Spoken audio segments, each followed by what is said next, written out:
bonjour à tous. Merci de nous rejoindre pour ce premier débat de l'UNCAS organisé avec la Gazette des communes. Ce premier débat est dédié au thème de l'activité physique adaptée pour bien vieillir. Et pour en débattre, nous accueillons Amel Jawani, adjointe au maire de Tremblay en France, en charge des solidarités, de la famille et de la lutte contre l'exclusion. Et vous êtes aussi vice-présidente du CCAS. Et Sochil Ressika, vous êtes chef du service d'aide et d'accompagnement à domicile. Sébastien Mauval, bonjour. Vous êtes maire adjoint délégué aux solidarités, à l'action sociale et à la lutte contre les discriminations à Courbevoie. Et enfin Stéphane Troussel, bonjour. Vous êtes président du département de la Seine-Saint-Denis. Alors pour commencer, tout simplement, dites-nous pourquoi votre collectivité s'engage dans une politique publique orientée vers les seniors et qui promeut l'activité physique adaptée. Amel Jawani, pour commencer. Alors, bonjour. Merci. Alors, à Tremblay en France, notre mission est claire et précieuse dans la mesure où nous pensons fortement que chaque personne âgée, nos aînés, doivent pouvoir rester chez eux le plus longtemps possible de manière digne et sereine. Ok, merci. Dans votre commune, vous êtes en Seine-Saint-Denis, on va en reparler tout à l'heure aussi, qui est réputé le département le plus jeune de France. Quelle est la part des personnes âgées et dans quelle mesure c'est une population qui compte dans vos usagers? Alors, bonjour. Donc effectivement, à Tremblay en France, hier on faisait un petit peu des calculs, on se disait que la population âgée représente 18% de la totalité des habitants de la commune, donc c'est une population quand même qui est importante. Et c'est vrai qu'aujourd'hui, l'activité physique adaptée, c'est un vrai enjeu pour le maintien à domicile. Donc c'est pour ça que c'est une problématique sur laquelle on travaille depuis de nombreuses années à Tremblay en France et qu'on a une politique volontariste autour de tout ce qui est développé, les actions qui sont développées au sein de la commune. Je pense qu'après on va développer, mais voilà, oui. Merci. Sébastien Mauval, vous, dans votre commune, à Courbevoie, quelle est la part des personnes âgées et en quoi leur proposer une activité physique adaptée est une politique publique bienfaisante? Bonjour à tous. Sur Courbevoie, qui est une commune de près de 85 000 habitants, la population des personnes âgées de 60 ans et plus représente près de 20% de la population. C'est une population importante pour nous, auquel on accorde un intérêt particulier. Le développement du sport et des activités physiques adaptées et ainsi que le bien vieillir nous permettent de travailler d'autres politiques également sur la lutte contre l'isolement, le lien social et l'autonomie des personnes âgées. Ce sont des demandes qui nous sont remontées des Courbevoisiens et des seniors courbevoisiens plus particulièrement. Très bien, merci. Stéphane Troussel, à votre tour. Alors le grand âge fait partie des compétences des départements et vous êtes le président d'un département, j'y faisais allusion tout à l'heure, qui est réputé le plus jeune de France. Pourquoi vous engagez dans des politiques qui s'adressent aux personnes âgées pour stimuler une activité physique adaptée? Quel est l'intérêt pour vous? Alors effectivement, bon, d'abord, merci de cette invitation et de l'organisation de ce débat. Je remercie le président de l'Union nationale des centres communaux d'action sociale à la fois d'initier ce type de rencontre et aussi de nous inviter à y participer. Alors vous l'avez dit, oui, j'ai plus souvent l'habitude de dire que la Seine-Saint-Denis est le département le plus jeune de France métropolitaine.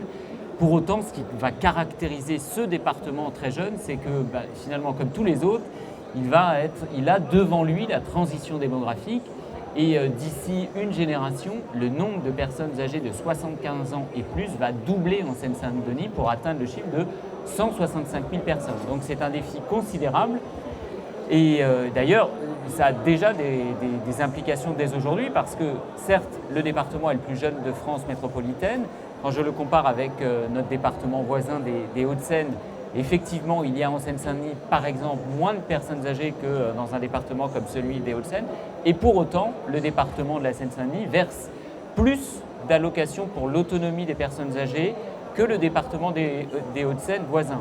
Pour une raison simple, c'est que la plupart du temps, les personnes âgées qui demeurent en Seine-Saint-Denis ont eu souvent des parcours de vie ou des parcours professionnels plus difficiles et des ressources plus faibles, et donc l'APA qui est versée est donc plus élevé. Et donc ce défi d'un maintien en bonne santé est absolument considérable, à la fois pour prévenir dès maintenant un certain nombre de maladies, de difficultés à se déplacer, de questions de mobilité. Et donc oui, cet enjeu-là est pour nous un enjeu qu'il faut relever dès maintenant. D'autant plus qu'on sait très bien qu'à la fois pour des questions de choix personnels, mais aussi pour des questions de financement, toutes ces personnes âgées n'iront pas toutes en établissement. Et donc cette question du maintien à domicile et d'adaptation de la société locale au vieillissement est un enjeu considérable. Et donc ça veut dire charte pour l'habitat inclusif, ça veut dire politique de prévention précoce, ça veut dire action pour développer des tiers-lieux autonomie dans l'ensemble des communes de la Seine-Saint-Denis, ça veut dire travail et action dans les établissements pour personnes âgées dépendantes, mais aussi dans les résidences autonomie, autant d'actions pour lesquelles notamment, mais on y reviendra peut-être plus en détail, dans le cadre par exemple, je pense au comité des financeurs pour l'autonomie, eh bien, le département soutient un certain nombre d'actions qui sont absolument nécessaires pour faire face à ce qui est un enjeu de société au même titre que la transition écologique ou la transition numérique, en particulier pour un territoire aussi jeune et disons-le pour lesquels nos collègues maires étaient plus ces dernières années face au défi d'ouvrir et de multiplier les classes dans un département à la démographie scolaire particulièrement dynamique, plutôt que de se projeter tout de suite vers cette question du vieillissement. Ok, on va revenir effectivement sur le détail de vos démarches en la matière, mais on va d'abord poser la question à Tremblay en France. Solchid Ressica, les actions que vous mettez en œuvre concrètement, est-ce que vous pouvez nous les décrire en synthèse? Oui, alors nous c'est pareil, c'est ce qu'on a constaté, qu'effectivement quand je dis on a 18% de la population qui a plus de 65 ans, c'est important, mais ça veut dire aussi, on fait le même constat, qu'effectivement, on a une population qui tombe beaucoup plus vite dans la perte d'autonomie, étant donné le parcours de vie que les personnes elles ont.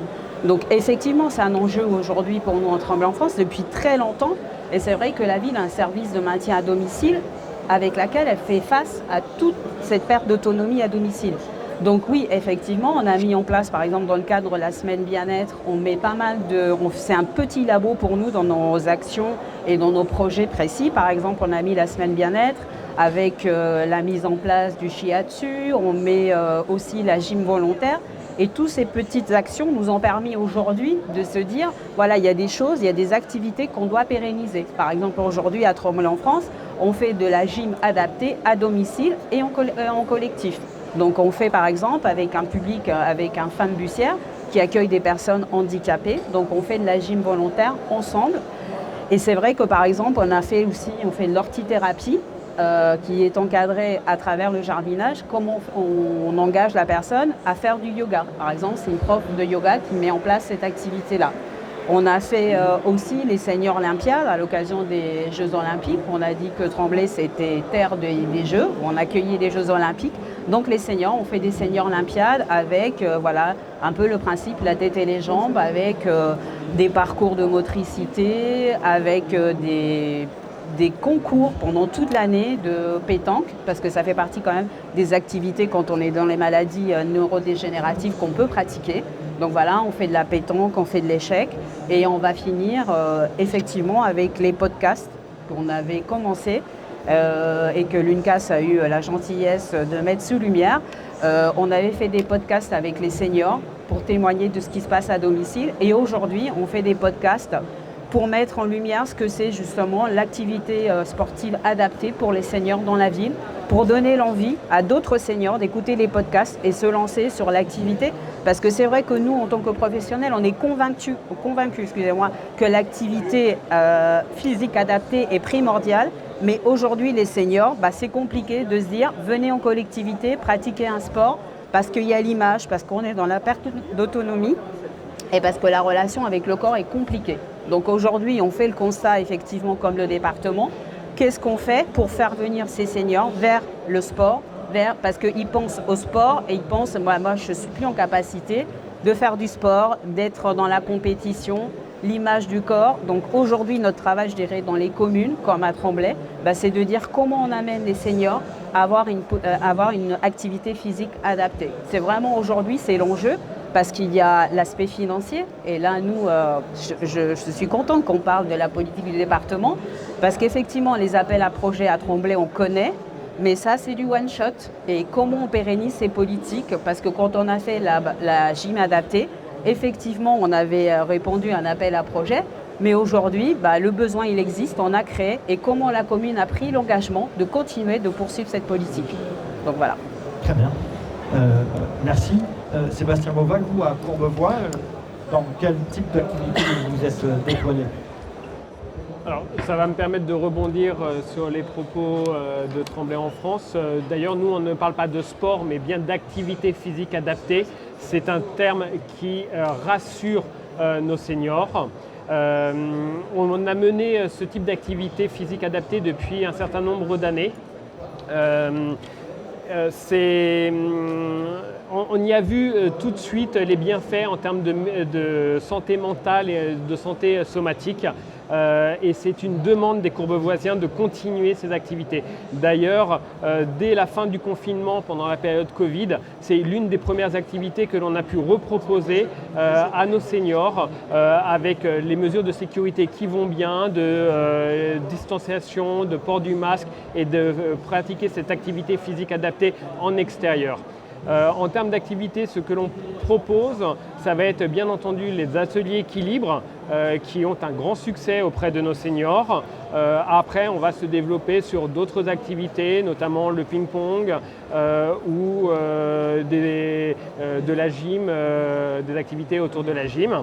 Un peu comme ce que fait Tremblay pour bénéficier de l'image des Jeux Olympiques de Paris 2024 et le fait que Courbevoie soit aussi labellisé terre de jeux, on organise, et d'ailleurs cette semaine et ce matin même, un triathlon revisité où nous avons une cinquantaine de seniors qui participent à ce triathlon revisité qui inclut du basketball, du tennis de table et du rugby, bien sûr avec des règles qui sont remodelées pour s'adapter à cette activité physique. Non, on va être sur du rugby touché. Ok. Comment est-ce que vous touchez justement les personnes âgées? Comment vous les amenez vers les activités que vous proposez? Alors, depuis maintenant 4 ans, on a une lettre d'information dédiée aux personnes âgées qui s'appelle la lettre Contact, qui nous permet de donner un certain nombre d'informations autour de la santé, mais aussi l'ensemble de l'agenda des activités que l'on propose sur Courbevoie à destination des personnes âgées. On va aussi communiquer par de l'affichage sur nos panneaux d'affichage public dans les lieux dédiés aux personnes âgées. Je pense notamment à notre restaurant Vermeil, mais pas que. Nous avons lancé aussi depuis 2 ans une carte senior qui s'appelle Vitalité Senior, qui nous permet aussi d'adresser des communications beaucoup plus ciblées auprès des seniors de Courbevoie pour leur annoncer la diversité des activités que l'on propose et notamment le sport adapté qui vient compléter l'offre de sorties, de voyages et de bals et thé dansants que l'on peut proposer tout au long de l'année. Très bien. Stéphane Troussel, vous avez cité quelques-unes des actions que le département entreprenait vis-à-vis des personnes âgées. Si on se concentre sur la lutte contre la perte d'autonomie, est-ce que vous pouvez nous détailler un peu les actions que vous entreprenez, y compris en soutien des communes? Plusieurs pistes effectivement ont été développées depuis quelques années. On a nous aussi créé, le département a créé il y a quelques temps une carte à destination des personnes âgées de 60 ans et plus, sans aucune autre restriction que cette question de l'âge à partir de 60 ans, qui s'appelle la carte Icaria. Alors pourquoi Icaria? Juste pour enrichir nos connaissances collectives. Icaria, c'est le nom d'une île grecque où, paraît-il, l'espérance de vie est la plus élevée. Et donc voilà pourquoi nous avons choisi ce nom. Et donc elle est destinée à toutes les personnes âgées de Seine-Saint-Denis dès qu'elles ont 60 ans, avec l'idée de proposer de très nombreuses activités de toute nature, culturelles, sportives, artistiques, vraiment dans tous les domaines, de loisirs, avec toute une série de partenaires qui offrent soit des créneaux horaires, soit des tarifications adaptées. Et au cœur parmi les nombreuses activités qui sont proposées, il y a effectivement de l'activité sportive, de l'activité physique ou sportive adaptée aux personnes âgées. Parce que c'est un sujet que de lutter contre un certain nombre d'idées reçues, selon lesquelles, bien évidemment, en fonction de l'âge, on n'aurait plus la possibilité de pratiquer ces activités physiques. Or, justement, y compris, on demande à ces partenaires qui s'associent à cette carte Icaria, qu'ils aient cette réflexion-là, que d'adapter un certain nombre de leurs propositions à un public plus âgé et dont la santé physique peut évoluer. C'est aussi, bien évidemment, la question des établissements. Donc là aussi, à travers, je l'évoquais tout à l'heure, le comité des financeurs des politiques d'autonomie, nous proposons un certain nombre de projets. Madame y faisait référence, il y a des appels à projets dans le cadre de ce comité des financeurs dans les établissements, que ce soit des EHPAD ou des résidences autonomie, des foyers logements, comme on les appelle parfois, avec différents partenaires associatifs ou sportifs qui nous permettent de développer un certain nombre de propositions. Et puis, je le disais, c'est aussi toute une série de lieux qui ne sont pas forcément des établissements d'accueil, mais les tiers-lieux économiques que le département a initiés, les CCAS, les maisons sport-santé, les différents lieux dans lesquels, là encore, on propose, on incite à développer des activités. Je veux revenir sur une question qui est au-delà des initiatives que les uns et les autres nous devrons prendre, c'est bien évidemment le financement de ces politiques. Madame y faisait référence, c'est le financement public de ces politiques. Parce qu'il y a à la fois des initiatives volontaristes, la carte Icaria que le département a lancée, c'est plus d'1 million d'euros par an que nous consacrons justement pour, y compris financer les actions que nous demandons aux partenaires d'organiser à tarif réduit ou à tarif préférentiel, ou la gratuité même parfois. Mais vous voyez, au-delà de ces actions volontaristes, il faut maintenant, face au défi de ce vieillissement, il faut pouvoir pérenniser un certain nombre d'actions, Madame le disait.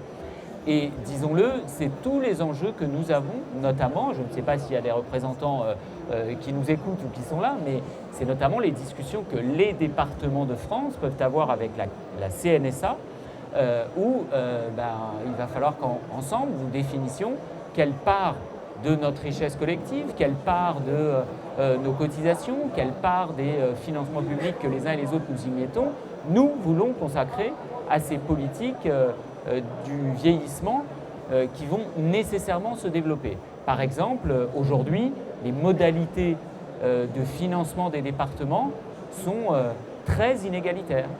Les critères qui sont établis sur ce qu'on appelle, excusez-moi, je ne vais pas rentrer de manière trop technique, mais sur les compensations qui sont versées aux départements au titre de l'allocation pour l'autonomie des personnes âgées ou de la prestation de compensation du handicap, sont très défavorables à un département jeune comme la Seine-Saint-Denis et qui, pour autant, je le disais tout à l'heure, verse beaucoup d'APA ou de PCH parce que les personnes âgées ou les personnes en situation de handicap y ont moins de ressources et sont parfois beaucoup plus tôt dépendantes. Et donc cette question-là, cette année, dans le cadre des négociations entre l'État et les départements de France, il y a une première avancée qui devrait permettre de revoir les critères de compensation et être un peu plus favorable à un département jeune et populaire comme la Seine-Saint-Denis.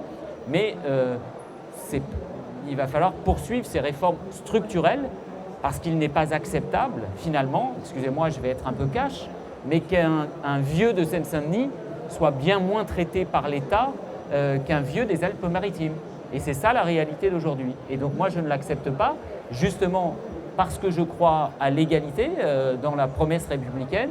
Il faut que sur l'ensemble du pays, on puisse, les uns comme les autres, développer des politiques publiques qui nous permettent de faire en sorte que les personnes âgées de nos territoires vieillissent et vieillissent bien et dignement. Sans compter qu'en termes de finances publiques, c'est une dépense bien dépensée puisque la prévention coûte toujours beaucoup moins cher que la curation. Dernière question, vous y avez tous les trois fait allusion, on est dans un contexte de Jeux Olympiques. Est-ce que Cette manifestation d'ampleur mondiale vous a stimulé pour développer vos actions récentes ou vous donne confiance dans un engagement de l'ensemble des personnes intéressées pour pérenniser ces actions vers les personnes âgées? Bien sûr, c'est ça l'enjeu. C'est pour ça que quand on disait Tremblay, terre des jeux, nous on a pris le pari de se dire voilà, on va mettre en lumière des politiques que nous on a déjà en place pour essayer de les pérenniser et aussi reconnaître et mobiliser nos seniors, parce que moi je suis d'accord avec tout ce qui vient d'être échangé, mais nous aujourd'hui sur le terrain, le débat c'est de dire comment une personne en perte d'autonomie, on vient la chercher, on la fait sortir et on lui fait faire une activité physique adaptée. Et ça, moi, je suis simple chef de service, donc c'est notre bataille au quotidien, parce que la personne âgée, je mets aussi en valeur notre politique à Tremblay, c'est-à-dire qu'on a un service d'accompagnement qui tous les jours est dédié à faire, parce que nous aussi on a le Tremblay Magazine, mais ça ne suffit pas pour communiquer. Il faut venir chercher les personnes âgées chez elles, leur donner confiance. C'est le boulot aujourd'hui au quotidien de tous nos agents. Donc Amel dira mieux que moi le budget que ça représente à Tremblay en France, mais c'est un travail de proximité aussi. Et je pense que pour moi aujourd'hui c'est vraiment là-dessus qu'il faut continuer. Amel Girouani, vous voulez ajouter un petit mot sur votre engagement financier sur ce sujet-là? Oui, effectivement, parce que l'avenir de nos aînés est une priorité. La solidarité, j'ai envie de dire, est au cœur de nos actions. Et comme vient de le dire Sotschild, ça représente quand même un budget assez colossal, ne serait-ce que pour les services d'aide à domicile, donc, dont Sotschild est la chef de service.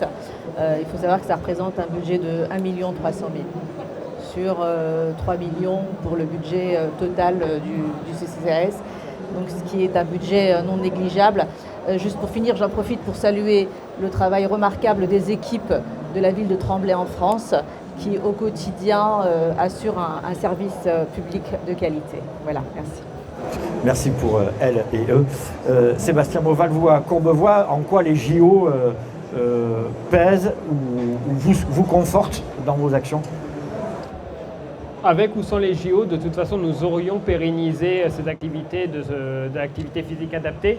Nous les développons depuis plusieurs années et nous continuerons à les développer. D'ailleurs, c'est un des retours que l'on a eu de l'ABS que nous avons mené en début de mandat.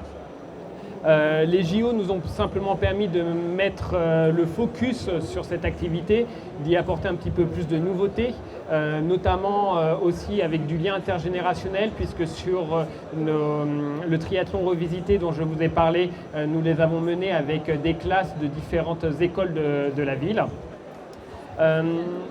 Sinon, je me permets juste de revenir sur la partie financement, puisqu'on a bien tous compris que c'était un élément important. Et je profite de la présence de M. Troussel en tant que président de département pour lui confirmer que pour nous, communes, la convention des financeurs est quelque chose de primordial, au même titre d'ailleurs que le PRIF. Et notamment avec la conférence des financeurs que nous avons sur Courbevoie, nous avons un certain nombre d'acteurs qui sont sélectionnés et qui sont pour nous un gage de confiance au niveau des CCAS et des villes pour pouvoir développer des activités avec ces partenaires, puisque au contraire, pour les seniors, la ville est un gage de confiance. Donc voilà, c'est de travailler ensemble nous permet d'atteindre cet objectif auprès de nos personnes âgées, de bien vieillir, de maintien à domicile, d'autonomie, de lutte contre l'isolement et de développement du lien social qui leur sont très demandés. Et cette question du financement est donc primordiale. Très bien, merci. Stéphane Troussel, votre département est particulièrement impliqué dans les Jeux Olympiques.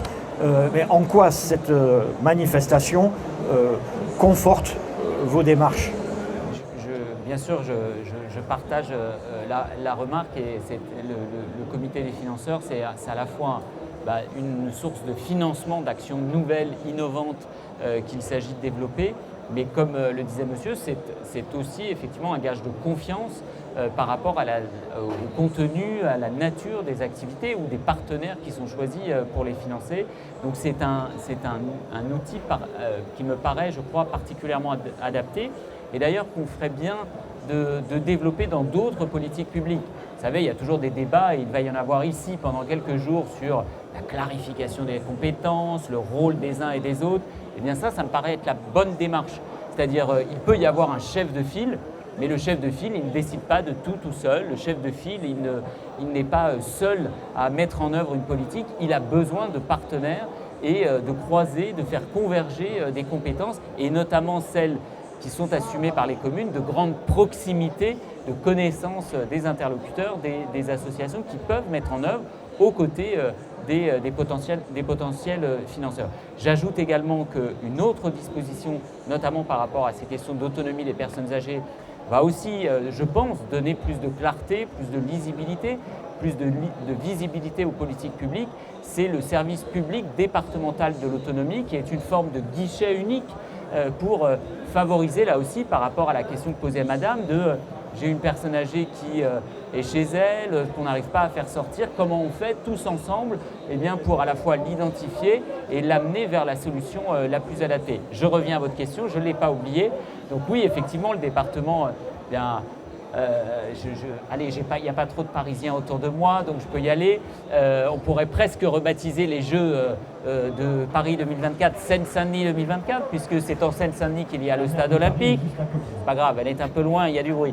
Là, il y a le stade, il y a la piscine, il y a le village des athlètes, le village des médias, des sites d'entraînement, y compris des délégations étrangères accueillies dans les communes de Seine-Saint-Denis. C'est chez nous que ça va se passer finalement.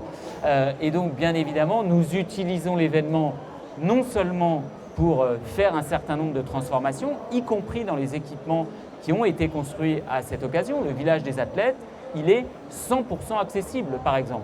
100% accessible pour les familles, âgées ou non, qui vont venir occuper les logements au lendemain des Jeux. Quand je dis 100% accessible, c'est la réalité. C'est depuis l'espace public jusqu'à son appartement, il peut y avoir une autonomie complète des personnes âgées ou des personnes en situation de handicap.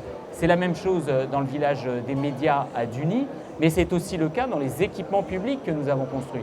Je pense aux piscines, je pense aux gymnases, je pense aux parcs sportifs, je pense aussi à un grand équipement que le département a décidé seul du principe de construction, c'est le Prisme à Bobigny, que nous avons conçu comme un équipement pour la pratique sportive universelle, c'est-à-dire à l'athlète en situation de handicap, jusqu'à la personne âgée en perte d'autonomie ou au salarié qui est en reconversion professionnelle après un accident du travail. Ça sera un grand équipement qui sera exploité dans le cadre d'une délégation de service public par le département et qui va permettre vraiment une très grande diversité de pratiques sportives ou d'activités physiques et sportives adaptées.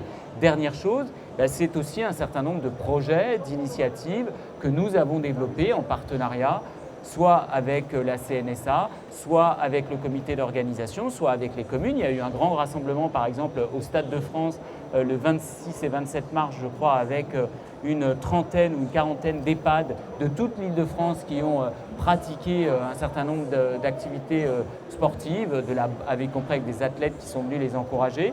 Voilà, c'est l'idée de se dire comment on utilise cet événement, y compris, je pense, à l'espace public. On a essayé d'imaginer comment pouvait être l'espace public demain pour qu'il soit propice aux mobilités actives, qui sont favorables aux familles, qui sont favorables aux enfants, qui sont favorables aux personnes âgées ou aux personnes en situation de handicap, ou je pense à tout ce qu'on fait autour du design actif maintenant pour permettre l'installation d'équipements de proximité qui permettent l'activité physique comme on peut la pratiquer à tel ou tel âge de la vie. Et je termine, c'est encore une fois, je crois, le fait qu'on utilise cet événement au lendemain des Jeux, si on veut faire de notre pays la grande nation sportive que les plus hauts responsables de l'État proclament, il va falloir que ça s'adapte à chacune des populations, à chacun des territoires et avec un certain nombre de moyens adaptés. Très bien. C'est sur ces mots que nous allons conclure ce premier débat. Merci à tous les quatre et bonne journée à tous.